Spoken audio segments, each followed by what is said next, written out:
Hi there, everyone. Thank you so much for joining us today for our virtual Meet the Expert session. My name's Morna, and I'm part of the My World of Work Live team with Skills Development Scotland. My World of Work Live is all about helping you understand future careers and what skills they might need. In today's session, we're going to cover a quick overview of the life and chemical science sector here in Scotland. We're going to have a look at some of the opportunities within that sector, and I'm going to introduce you to our expert for today's session, Angela Waugh from Merck BioReliance Services. You'll also have the opportunity to ask Angela any questions about her career journey and the sector that she's part of. I'd like to encourage you to get involved as much as possible throughout the session today, so please use the question and answer box at the right of your screen to ask us questions throughout the session, and we'll try and answer as many as we possibly can during the session today. I'd also like to let you know that today's session is being recorded, and that's so that young people who couldn't make it onto the session today can still access the resources. And it will be available for everybody to watch on the My World of Work YouTube channel because it's in the public interest to do so. But that also means that you can go back and rewatch everything that we've been talking about here today. Also, please don't worry, everything that you ask can be anonymous if you prefer. You just select that option in the question and answer box. Before I introduce you to today's expert, let's have a wee look at some of the information for the life and chemical science sector here in Scotland. So we know this as labour market information. So there's around 230 chemical science companies and 770 life science companies and organisations throughout Scotland, with roughly 50,000 people working in the life and chemical sciences industry. Collectively, those organisations contribute about £1.1 billion every single year to Scotland's economy. So it's not only a really profitable area, it's also one that's constantly expanding and developing. So it's really, really an exciting area to get into. There's been estimated that in a 10-year range from 2019 to 2029, there will be nearly 30,000 new job openings within the life and chemical science sector. So that's for positions like science, engineering and production technicians. So there's going to be a lot of manufacturing possibilities within this area, within the life and chemical science sector too. And by 2030, there'll be approximately 133,000 jobs all across the life sciences sector. So what we're going to have a little chat about today is we're going to chat about things called advanced therapy medicinal products, and these are products that involve the use of cell therapy, tissue engineering and gene therapies through emerging manufacturing technologies. If you ever see it written, it's sometimes shortened to ATMPs. Now, a recent survey around ATMP sort of bioprocessing activity has estimated that in the next 4 years or so, there will be up to nearly 4,000 new potential job openings and growth in this sector. So it's, as I said, it's something that's constantly evolving and expanding. So it's a really, really exciting area to get into. So hopefully that's kind of given you a wee bit of an idea around the ATMP industry here in Scotland, and as it's going to need many more skilled people to join in the future years to come. So just before I introduce you properly to Angela from Merck BioReliance Services, we're just going to give you a little bit of a background about the organisation that she works for and how she got into that role. So Merck BioReliance and Testing Manufacturing Services, they're like a contract testing and manufacturing division of the pharmaceutical company Merck. Now, Merck is the world's oldest pharmaceutical company, so it's knows its stuff. It's been around for quite a while, so it's the largest provider of safety testing services that are focusing on an area called, it was quite an expanding and rapidly growing area called biologics. So that's involved within the pharmaceutical and biotechnology industries. So what they do is they support worldwide companies in getting their products safely produced and tested for use. Now, these products can include things like cancer therapies, gene therapies, and vaccines. So they're a really, really important area.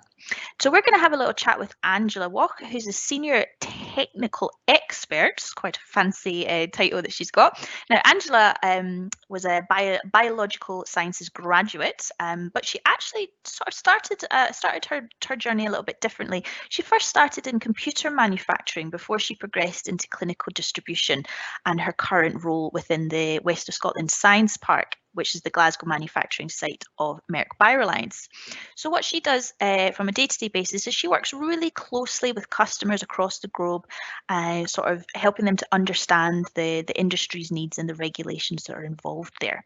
So that's a little bit of an overview, but I'm going to pass you over to Angela so she can actually introduce herself properly, and she'll be able to give you a much more proper background and introduction to herself.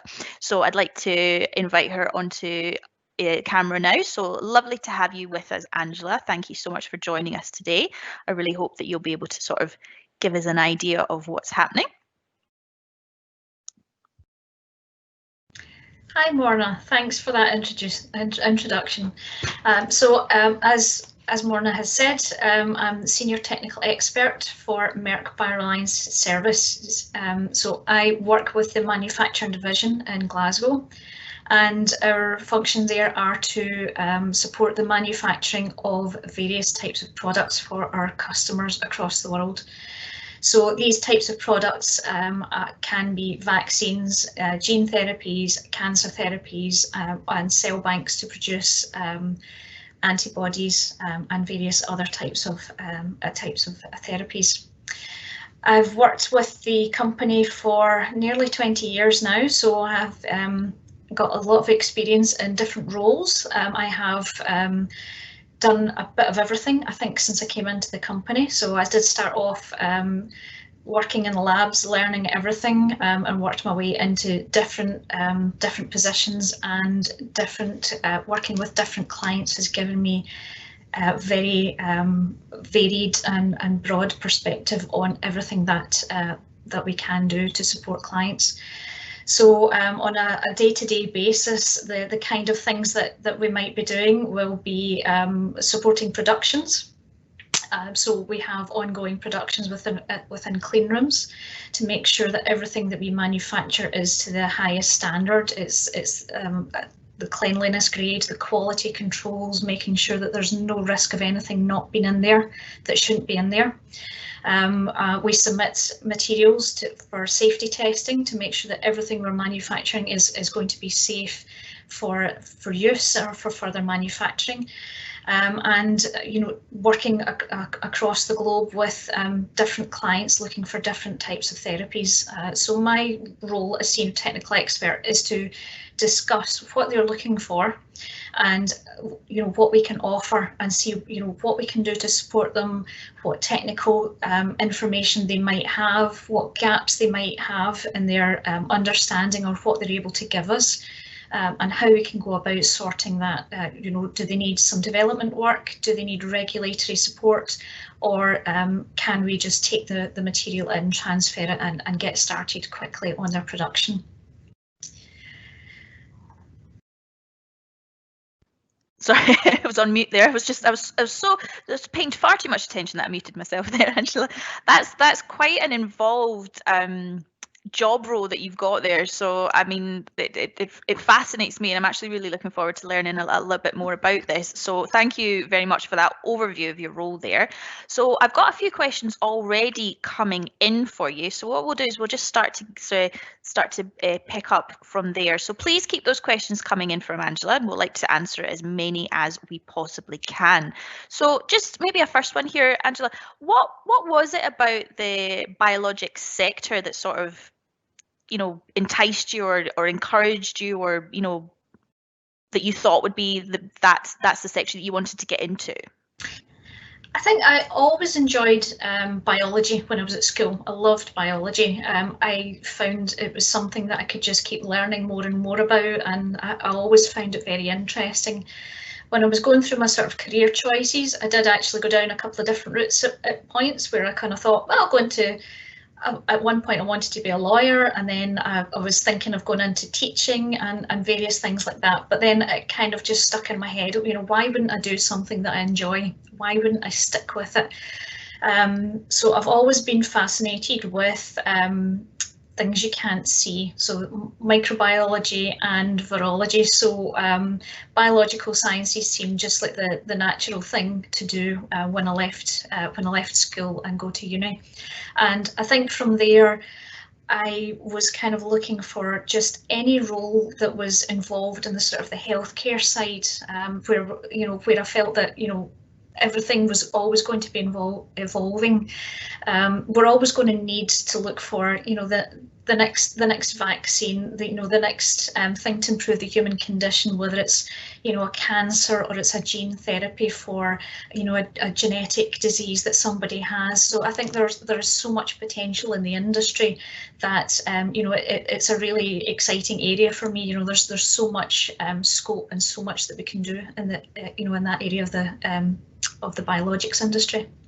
Fascinating. That's excellent. Like, just as you're talking there, just the questions that are firing in here, because obviously it's such, as we know, it's such a hot topic, this sort of sector right now. So just, I mean, that's excellent that you're thinking about the sort of the ways that you were inspired to go. Was there a specific person that inspired you to sort of start within this industry particularly? I don't know if there was a specific person. I think I always had great biology teachers, and I think when I started learning about bacteriophage, I just found it absolutely fascinating how there was, hang on, aren't bacteria the smallest thing you can get? And then there's something that infects a bacteria. Hang on, wait a minute, that just kind of started blowing my mind. So I think I've always been quite curious natured. I've been one of those children that used to ask, but why? But why? So I think that's just kind of spurred me on, and because it's an area that interests me, that's kind of kept me going. Yeah, that's lovely to hear, and I can just imagine. It's wonderful to hear children, especially with things like science, and it's always the why questions and the why. That to me sort of imparts that you've just got such this genuine curiosity about everything, and you want to understand everything. So, would you say that's maybe an excellent skill to have within this sector, or sort of what other skills do you think are useful for being within the biological sector?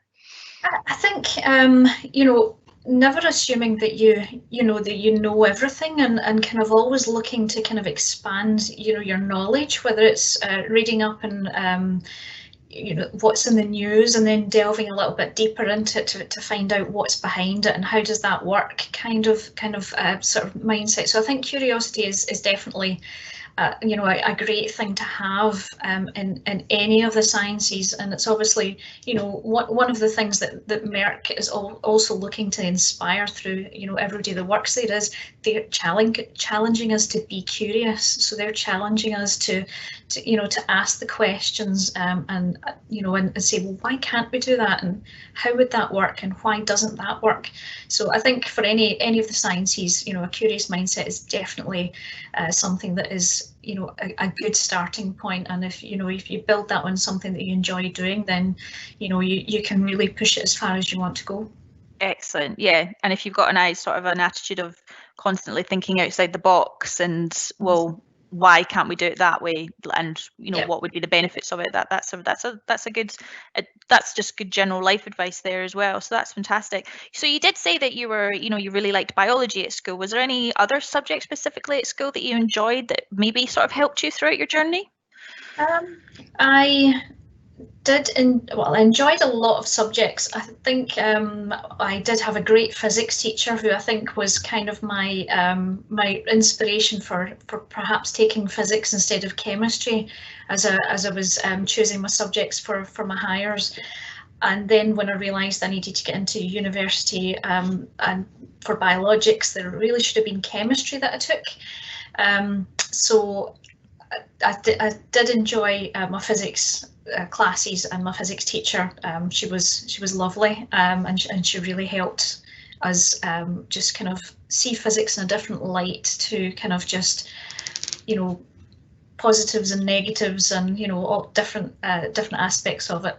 So that was really good, and I I've always enjoyed languages as well. Not that you can use those too much within the within the sort of industry on a day-to-day basis within the lab, but there's a lot of different subjects that I certainly enjoyed, but obviously it was the sort of the biology side of it that pushed me that way. Yeah.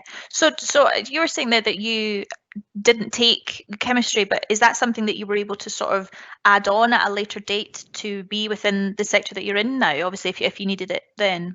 Yes, so by the time I had made my sort of my initial choices and I didn't have chemistry, what I did was I had added on module chemistry in my last couple of years in high school. So that took me up to the equivalent of standard grade at the time.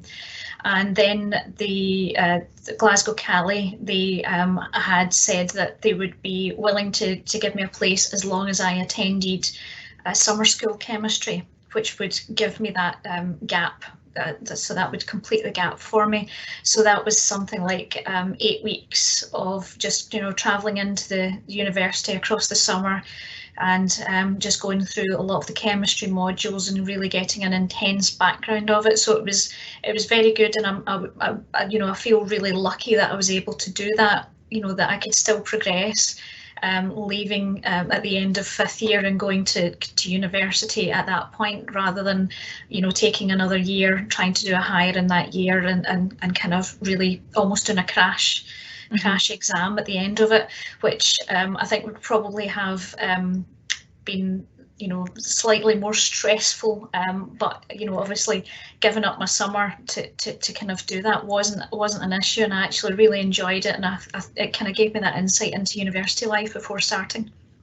That's excellent, and that's good to know. I think sometimes maybe people are reluctant to go for certain jobs, particularly if they think, well, I don't have that subject and it's too late to do it now. So I think what I'm taking from that is that it's something that I think with my world of work, we always say that it's never too late to do something, and that's really good to know. And most universities and places like educational places will have an option to be like, oh no, that's fine, right? Okay, well, as long as you're willing to put the work in, which you did obviously over that summer, it is open to you, and there's so much more opportunities by taking that on board. That's excellent. That's really good.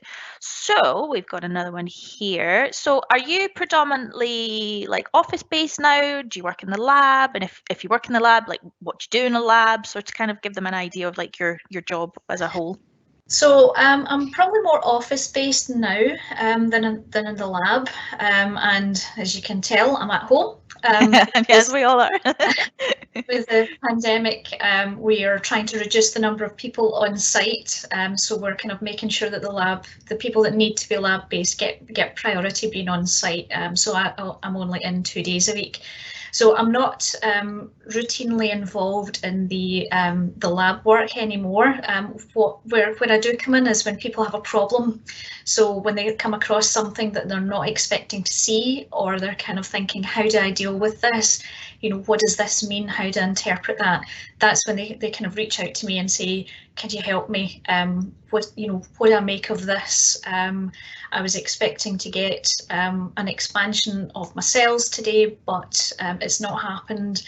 And I need to know what options can we talk through before we go back to our customer and discuss them with them. So it's kind of a bit more of bringing in my expertise now and all the experience that I've gained over my years, and looking at where I can now help and add value and support to the team, and where I can also look at things and say, let's try and move that process into this type of system, which will make it easier to run, which will make it more routine, less manual, and looking at those sides of things.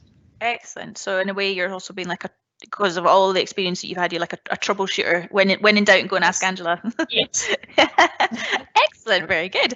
So obviously with what's going on at the moment, and especially with the news and everything that's coming out today, we've got a couple of questions coming in about the COVID vaccine and the current pandemic that we're going through at the moment. So can you sort of give an idea of how COVID has affected the sector and whether or not Merck are involved in a vaccine at the moment, if that's possible? Just to kind of let people know, because I think it's still something that confuses me, if I'm honest, sometimes about what is a virus, and how will a virus, how will that be affected by vaccine and things like that. So I think the minute that the virus, the virus that causes COVID is actually called SARS-CoV-2. So it is. So there are a couple of existing SARS vaccines, SARS coronaviruses, that infect different parts of the population. So there's MERS, which is Middle East Respiratory Syndrome, which predominantly is in the Middle East, and there has been the severe acute respiratory syndrome that has been predominant in Asia. So the emergence of this one, it's not a completely new invented virus that we've never ever seen in our life before. What tends to happen with viruses is they mutate. So it can be that you get an infection with one when you have perhaps a low level at another one, and this one in however many 1,000 million chances happens where parts of those fuse together and they create a virus that grows in a way that is different to the other ones, and you get the emergence of this new virus. So Merck is very involved in the in the vaccine industry. So we have routine vaccine productions that we do, and also we have a very large testing presence as well. So we do a lot of the safety testing of the vaccines, both in the UK and the US. So that's part of our core business. So we do that anyway, and that's one of the reasons that we've been able to work through that is key for us to be able to support those ongoing therapies and ongoing vaccines for new things.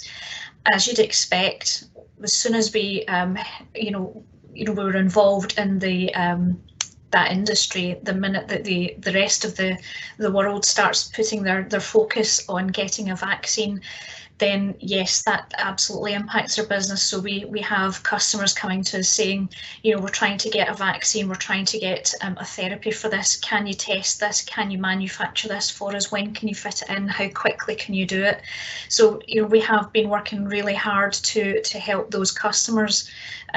We've looked as a business at how we can prioritise them, and sometimes that is having discussions with other customers that are maybe not in that field at the moment and saying, you understand the situation as a business we're in, would you be able to wait an extra week for your test result or your production if we can fit this one in? So it's been really full on, really all hands to the pump for us, because we're trying to support the industry as best we can, whether it's manufacturing or the testing to support the the vaccines that are out there, and everything that is being developed. So there are lots and lots of different types of vaccine being developed at the moment. There are lots and lots being tested, and I think that's really heartening that so much of the research and the industry is really looking to get a solution, to get everybody back to having a bit of a normal life, meeting your friends, going out for a meal, simple things that we took for granted about a year ago. We just can't do that. So everybody's really got a vested interest in being able to get something as quickly as we possibly can. Absolutely, and I think it's good to kind of get that background knowledge, and it's quite interesting when you're saying that. In a way, it sounds like you sort of have to triage your your focus sometimes within the business, like do you put all your efforts into the vaccines, or is can you then put other groups onto like maybe more of your other therapies and things like that. So that's quite interesting. It's quite telling. So with regards to the COVID situation that we're in, obviously people were like, oh, it's horrible, it's awful, there's so many disadvantages. Would you say that there's any sort of silver lining from the COVID situation that we're in at all? Difficult to see sometimes, but there are. I think there's always been a lot of vaccine research. There are always people that are researching different vaccines, different types of ways of delivering an immune response to somebody, whether it's with a really niche market, so something that not a lot of people suffer from, to something that is quite as all-encompassing as a pandemic. So that research is going on all the time, and I think in these kind of circumstances, what you have is you have leaps forward in understanding and technology. You have so this is so the Pfizer vaccine that is being released is an mRNA virus.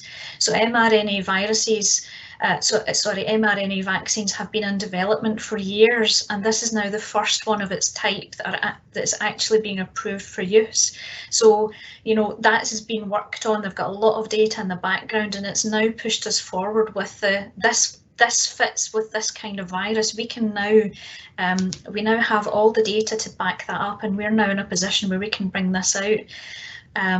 We are also seeing things in detection, in treatment of a lot of the symptoms. People that have long COVID that are suffering with lung conditions. So they now have xenon X-rays that are now picking up the lung damage and the scar tissue that isn't visible on a standard X-ray. And you think, so as bad as the situation is, it's driving a lot of innovation. We're finding that, in the midst of all this, horrible situation that everybody's in, there are leaps forwards. There is technology is evolving, and people are innovating. People are finding a way to make it better, and just doing what's necessary to get everybody through. So I think there are lots of bright spots to look at.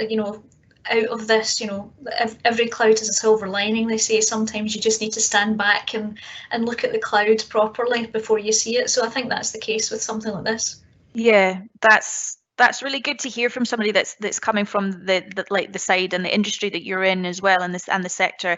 And also it's quite heartening to know that Scotland is so involved in it. Like we are there at the forefront. We're involved in the manufacturing of vaccines, or even from the testing of things like that as well. So that's excellent to hear, and that's given me a little bit of a boost to hear from somebody that they're just it's not all bad. So it's good to hear that there's some good things that are coming out of it. And I suppose you have to go through the bad things maybe to get the good things to come out of it at the end of it, I suppose. So yeah. Sometimes worse before they can get better. So that's really interesting. Thank you, Angela. So we've still got some great questions coming through. Actually had a couple of people ask about apprenticeships and things. Do Merck specifically offer apprenticeships, or are there any apprenticeships that you know of within the biologic sector that you think would be of any use?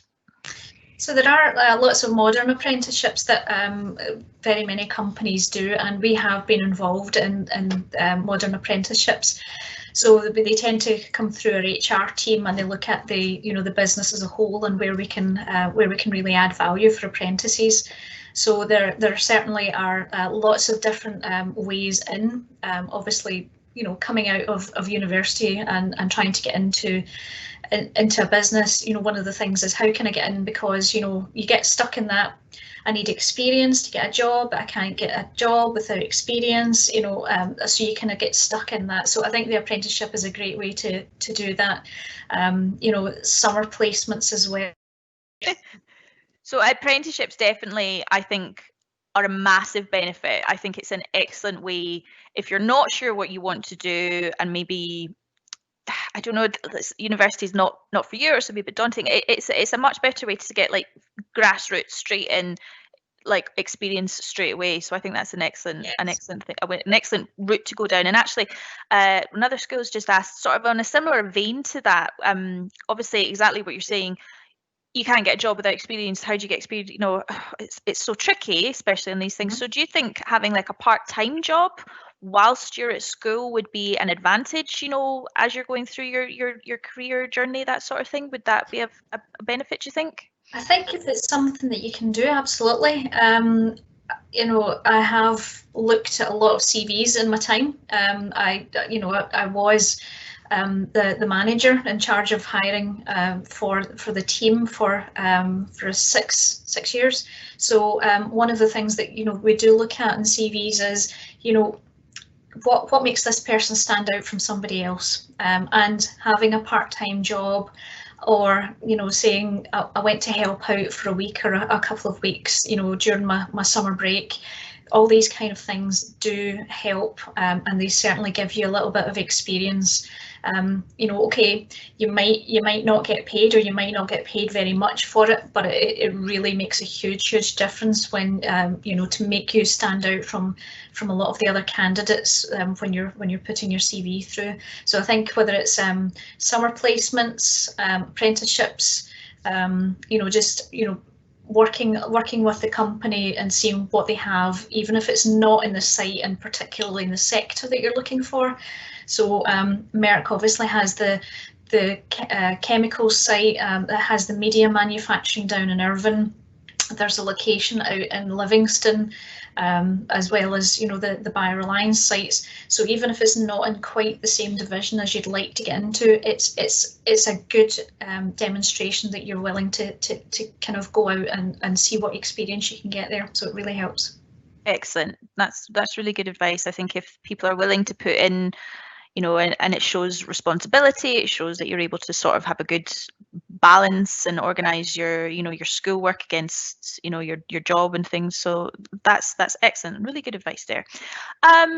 Just a few other questions. So pupils are asking, what subjects would you recommend that they do at school? We've maybe touched on them before, but is there anything specifically that you would recommend? I think biology, chemistry, maths and English would be the sort of the four core ones.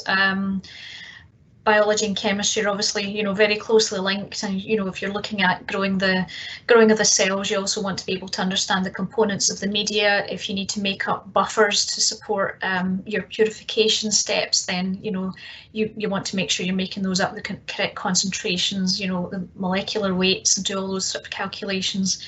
And that does also kind of touch on the math side as well, and the English as well, just to make sure that if you're writing up a report, or if you're in communication with a customer, that you're putting yourself across well, that you're able to write up a report that can then go into regulatory filing, or writing your results, or doing an investigation that somebody can follow and you can explain to a regulator at a later date.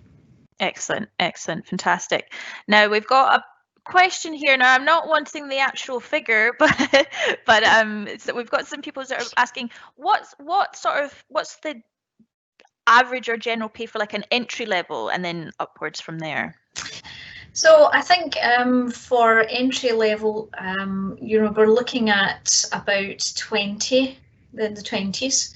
And then from there, you kind of work on upwards into different roles. So there's associate scientists, there's a couple of different levels. So again, they'll have different salary bands up to scientist, and then that can that obviously kind of keeps going across different roles. So really, I think everybody kind of comes out and has a figure in their head and say, that's what I think I should be earning. Sometimes going into a first job and getting your experience, you're maybe not quite there, but what you really want to do is you want to build that experience, and you want to build your performance, because in a lot of workplaces nowadays there is an element of performance related pay. So you have a base salary, and then you might get a basic pay increase, and then something above that if you perform well. So if you build on that, then you can certainly push yourself to go as far as you want to go. And if you are ambitious and want to move across different roles, a company like Merck, you can do that. So you can move across different departments. So if you wanted to move from the manufacturing to the testing department, or vice versa, if there's an available position at the next level up, you can certainly do that. So I think it is looking at what you can get out of the industry that you work in. Excellent. Okay, that's good to know. And just whilst you were speaking there, a question's come through that's actually quite interesting. In terms of like the sort of gender split within the industry, like what is it like? And in saying that, like, is it an equal pay for both? Do you have that? Is that something that you think is quite well represented within the sector? It is quite well represented. We've obviously done a lot of the the gender pay gap analysis in the in the company as well, and that has certainly come out. So I think there are a couple of areas where there are maybe not quite as many women as there are men, and that tends to be the validation group for some reason. They work in validating the equipment. So but I think for the rest, for the lab-based stuff, we actually have quite a high percentage of women, and across them. And sometimes, when you're looking to hire, you want to make sure that you balance that out. So you're looking for equal split where you possibly can, but we do consciously make sure that we're keeping a good balance, and I think all the way certainly up through the different levels of management, you can see that split. It's very even. Excellent, excellent. That's good. I think we're going to have to make this the last question, and I might make it a two-parter if that's all right. So we've got a question of people asking what are the most challenging parts of your job, and then I'm going to add on a nice bit to finish of what's the most enjoyable parts. So the challenging parts and the enjoyable parts of your job to finish off, Angela. I think the most challenging parts of my job are when things come up that you just don't expect. So you can, with biologics, you're working with something that's live. So if you're growing cells and you're saying, right, I'm going to handle them today, and then I'm going to go and handle them again in 4 days' time. And on day 4, you go in and you go, hang on, I've not done what they're supposed to. Why is that? Is it something I did wrong? And then you find yourself going into this, kind of problem-solving mode. So I think that certainly is very challenging. You have to adapt to things. You have to look at how best to organise your day so that you can deal with things that come up that you weren't expecting. So if you were thinking, that's fine, I'll come in, I'll get my sales passage in the morning, I'll go and have lunch, and then I'll catch up with my paperwork in the afternoon, that might turn into, no, my sales were supposed to get passaged in the morning, and now I need to go and have a discussion with people, have a call with my customer who is in the US, so I can only have a call with them in the afternoon, and then I need to do something with them. So there are lots of challenging aspects to the job, and I think it's always the things that you don't see coming that are the ones that really have the potential to kind of trip you up. A strange person, I thrive on challenge, so I actually quite enjoy those kind of situations when they come up. I kind of do like to think about, well, why did that do that, and could it be, and let's have a look back at what we done the last time, and really trying to get down in that. So the challenge for me is to kind of not try and solve everything up front, and just look at what needs to be done immediately, and pick up the rest later. I think the rewards, I really enjoy my job. I enjoy what I do. I love the company that I work for as well. They've got a great ethic. They've been around for 350 years. A pandemic is not anything new to them, because they've been around for previous ones. So they have systems in place. They have sent out care packs to their employees, with face masks, and some for families as well. So I think that there's some really nice touches. I love the people I work with. They're a great bunch, and we've all got a different skill set that we can all bounce off each other. We can throw ideas about. We can have a bit of chat. And if we ever get out the other side of this pandemic, I think there's definitely going to be a good night out on the back of it. So yes, I think I enjoy the environment, and enjoy being involved in something that especially in times like this, you can really see the benefit of being able to help our customers get COVID vaccines through, work on the next cure for cancer, working on the different things that just improve the human condition overall. Excellent. That's really wonderful. That's a perfect end, I think, there to that sort of overview of the sector there, Angela, and that's really helped me to kind of understand it better. And also, just even from what you were saying there about the challenges and the rewards and the benefits, it's also sort of touching on the skills that you obviously use within your day-to-day lives. You have to be adaptable. If things don't go your way, be like, why are the cells are just like, I don't want to work today, or they've got minds of their own. So being able to sort of roll with the punches, be adaptable, have resilience as well, that's fantastic. So I unfortunately that's us coming to the end of the session. So that's given us such an overview there. This time's whizzed by. So I want to say a massive thank you to you, Angela, for taking the time to join us today. That's given us a really, really good insight into your role. I found it really interesting, and it's actually helped me to see a benefit from the current situation that we're in at the moment. It's not all doom and gloom. If it's leading to new innovations and new technologies developing from this, which is going to help future generations, I think that's a really wonderful thing to have. So thank you for bringing that to our attention. To everybody out there as well, if you need any more information, advice, guidance on all things career related, you can speak to your school's careers advisor, and you can also find out more about careers on myworldofwork.co.uk. That's our website. You'll find loads of information on there that can help you make choices about your career, and if you need some inspiration about what you'd like to do, there's some tools that will help you understand your strengths and loads of job profiles for you to explore. Also, if you want to learn any more about Scotland's sectors or how to get into the areas of work, check out the Apprenticeships.scot website. So that's an excellent resource to have. So just like Angela had said before about apprenticeships, there are some fantastic ones that you can get into. There's a modern apprenticeship, for example, in industrial applications. So that's where you'll learn about specialist manufacturing techniques across a number of sectors, including life sciences. There's a foundation apprenticeship in scientific technologies. And that's a really good way to start, your career journey in STEM, and also help expand any potential that you have. So thank you once again to Angela. Thank you all for joining us out there today. I've really enjoyed it. I hope you have too. Take care and enjoy the rest of your day. Thanks very much. Bye.